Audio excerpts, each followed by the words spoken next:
Welcome back to the Positive Top Podcast. It's host Jeremy Todd. Glad you're tuning in. Yes, I know it's been forever and ever and ever, but it's just one of those things, and we're going to talk about this today. I'm going to go off on one of my tangents. I haven't been on in a while, but at the end of my tangent, we're going to go to. I've got 6 things written down here of how to stay calm. Now, I've got some changes in my life, some opportunities in my life that I like to share. It makes me selfishly, it makes me feel better. But hopefully, as a listener, you can kind of relate. Where do we start? I mean, boy, it's been several months. Man, it's like I get the old excuse. So I'm just so busy to do an episode. And we all have that in our lives. So we're going to get too busy to do this or too busy to do that. And I find myself like that all the time. Like I giving myself the excuse. And man, I hate excuses. And I don't know why I do that. And you could probably figure out the excuse in your life. I need to eat healthier. I need to go to the gym. I need to do a podcast. I need to write a book. I need to do whatever that thing is. But we always have that excuse in the back of our mind. And sometimes the excuse is just a little bit greater than our personal self-control. And it's been like that. And guilty as charged. And there's been so many sighting or things from the universe or God, whatever the higher being, whatever you believe in, that have push me back to the podcast. And I try and deny them. I try and fight them, or not fight them, but I'm just like, oh yeah, I see again. I see again, universe. I see again, God. I see whoever, whatever you believe in. People randomly talking to me, hey, when was the last time you've done a podcast? When are you gonna do a podcast, Jeremy? I thought you were gonna do a podcast. Man, when was the last time you done a podcast? I hear it all the time. I was fortunate enough this past weekend to win an award with my new career with the Roman Art Organization. And man, it was so humbling. And the gentleman that's my direct contact, my direct boss, his name's Trey Worman, and he puts my name in the podcast in front of over 300 people. And the emotions, right? It's like, man, I'm so proud. I'm so disappointed. I'm so excited. I'm so happy. I'm so embarrassed because I wasn't doing it. It's like that imposter syndrome coming all out. Am I worth all of this? Am I not committed to the podcast? Am I not committed to this or that? And all the self-doubt comes rushing. Am I good enough to do this and give back? Man, it's tough, right? I'm sure you go through it, but that was pretty much the straw that broke the camel's back. I'm back. Now, like you, I'm sure we've all got a lot of things going on. And yeah, I look at myself in the camera with the old podcast going on, and gosh, I look old. What happened? It feels like forever. I mean, it's been months and months and months. And I look back at my old Buzzsprout account and no downloads. I have 2,300 downloads so far this month, and I haven't done an episode in months. So, there's some people out there listening, which makes me feel happy and humble. And I'm back, right? I mean, I can't. It's almost like season. I think this is probably season 5. I think it's 5 years ago next month that I started the podcast. Something else in my life going on, and this is going to kind of lead us into how to stay calm in tough situations. Man, I got to get a hip replacement. It's crazy. 44 years old, and my right hip is gone. I got to get a hip replacement, and all the things that are going through my head. And it's like, it's like this impending thing that I can't stop. It's a freight train. It's a week. It's this coming Monday. It's gonna suck. The thoughts that go through my head, and again, I told the doctor the other day. I said, I'm a big thinker. Am I going to wake up halfway in the middle of the surgery? Am I going to overthink the amnesia to come out of it because I'm that big of a thinker? I mean, how stupid is that? Like, how selfish is that me to think that I'm better than all this medicine I'm going to be out under? How am I going to be able to recover? Who's going to be there for me? I can do this by myself. But man, it's like there's no chance to get around it, right? I mean, I can't get out of this. I can't stop it. It has to be done. But still, it's an impending situation coming up in the next 5 days that it's going to suck and it's going to be painful, and I'm going to struggle and I'm going to go through the full emotions. But I've been thinking to myself, how am I going to stay calm? And this is something that I want to share with you. And again, I've got 6 things written down here. Let's just get into it. Number one, I got to slow down. Or you got to slow down. This is for any situation, right? Anytime you want to figure out how to stay calm in a tough situation, slow down. There are so many times where I catch myself where I just want to react. I want to say, I want to say an answer or react to a situation before it's even finished happening. I need to slow down to speed up. I need to enjoy the time that I have, because what's going to happen is if all I'm thinking about is the surgery next Monday, I'm going to forget all the amazing things that are going to happen between now and then, all the cool experiences, all the funny conversations. And I just keep allowing this thing to come into my brain. Now, it's not going to go away. It's not like I can block it. But if I can slow down and say, you know what, Jeremy, let's put this in the back burner just for now, and let's be present. Let's enjoy the current situation. So number one is slow down, really slow down and speed up. Number two is keeping perspective. And anytime you want to feel calm in a certain situation, or there's something tough in your life, you're getting an argument with a loved one, you're whatever the case is, perspective. And one of the things I think of perspective is, no matter what you've made it through in your life, no matter the struggles you've been through, if you're still listening to this podcast, you've still made it through, right? I mean, you've overcome all the obstacles in your life. Now, I know when you're in the middle of that situation, you're right at the heat of it. Man, it seems so tough. You're like, I'm never going to get over this. It's never going to be great. My life's never going to be back to normal. I'm never going to be happy. I'm never going to be this.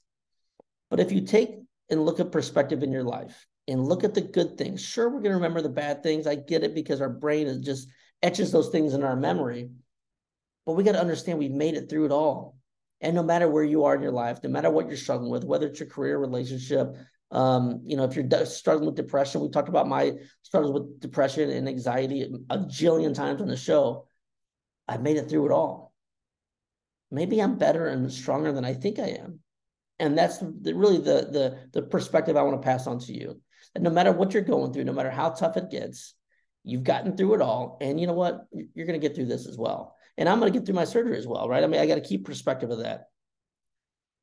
Number three, this sounds a little tough, but I learned this back in the day when I worked for a great company called Southwestern Consulting. And it's really called the what if, or what then.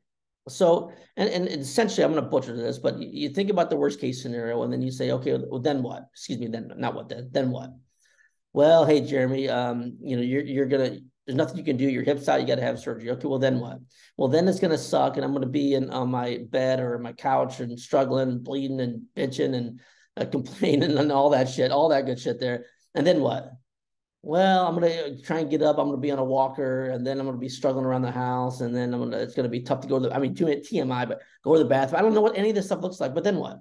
Well, eventually, I'm gonna start walking, probably with a cane, and it's still gonna kind of suck. I'm gonna look like I'm on. I keep thinking of that dude from the movie, the Pixar movie Up, that old guy walking around cranky, holding on to the balloons. I feel like that's gonna be me.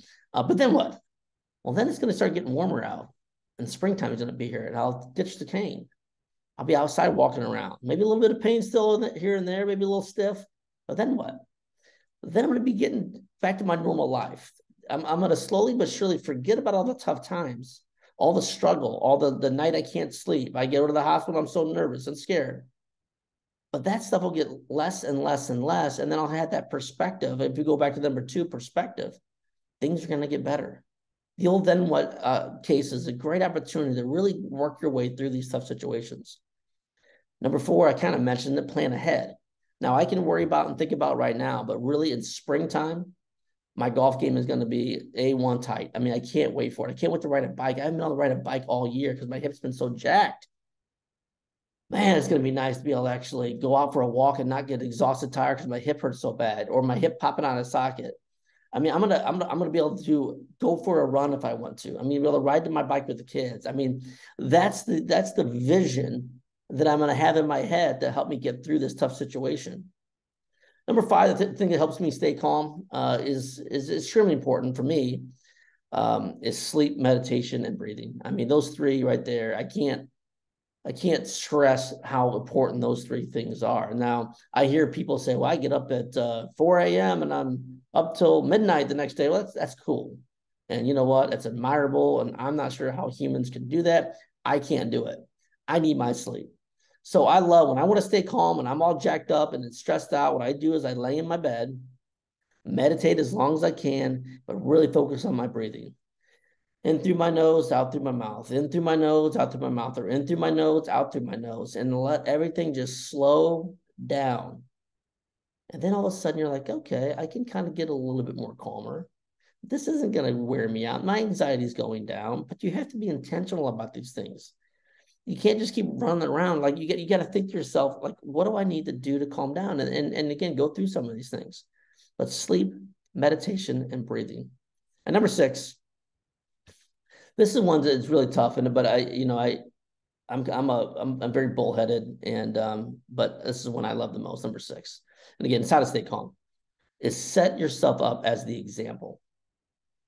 Sometimes when you can't figure yourself out and how to do it, sometimes it's a great idea to keep perspective and say, okay, well, if deep down I'm not, it's almost like a fake it till you make it type deal, but I want the responsibility to be held on me when times are tough, when there's a fight breaking out, when people are yelling and screaming.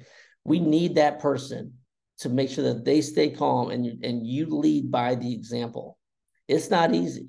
It takes practice. It takes when you're caught up in the middle of the moment, in the middle of the argument, in the middle of the heat, that you don't know what you're going to say next. But sometimes, again, if you go through these things, slow down the perspective, worst case scenario, plan ahead, deep breath, and then set yourself up as an example. All of a sudden you get used to it. It's like a muscle, right? I mean, it's a muscle that you're going to continue to use and continue to grow. But I love setting myself up as an example. So next week when I have this surgery, that's really what I'm going to try and do. Is I'm going to go through all these things, but I'm going to really try and lead by example. When other people see me hurt and see me injured and say, damn, man, bro, sucks to be you, I'm going to say, you know what, but look what I can do. I made the comment to quite a few people in the last couple of days that I don't want to slow down. I mean, I don't want to stop doing what I'm doing. I don't want to, not pick something up or get lazy, because as soon as you let laziness and contemptness, I think that's a word, into your life, it gets bigger and bigger and bigger. I'm not going to do that. I'm going to set the example of how to be calm, how to recover, how to respond back, how to be that person when people are down and out that they look towards. It puts pressure on yourself, but what it allows you to do is work that muscle and exercise it. And I'm telling you what, it'll make a huge difference in your life. You'll be able to make better decisions, quicker decisions, and your life will get to the next level. I know it's worked for me for a long, long time, and this is really going to put me to the test next week. So again, if we look back, how to stay calm. Number 1, slow down. Number 2, got to keep that perspective. Number 3, I talked about then what? Is that what it said? Then what or what then? Then what? Worst case. Number 4, plan ahead. Number 5, sleep, meditation, and breathing. And number 4, set yourself up as the example of leadership. The Positive Step Podcast. Yes, I get it. We're back. I know. And there's some episodes I want to do, and I haven't really figured it out and placed them in my head to how I want to talk about them. But there's some big thinker podcasts that I want to have, and I want to have some of my guests back on the show. We got to get these guys on here, and hey, next week I'm going to have a brand new hip. So new year, new hip, and maybe I'll be sitting here at home wanting to do some podcasts. So that might be fun too. So look forward to that. I know I've said it before, but I still haven't given up. Still haven't given up. That's when you think I'm out. I'm out. I'm not out. I say it in every single episode, and I mean it from the bottom of my heart. You've got greatness within, like always. This is the positive side.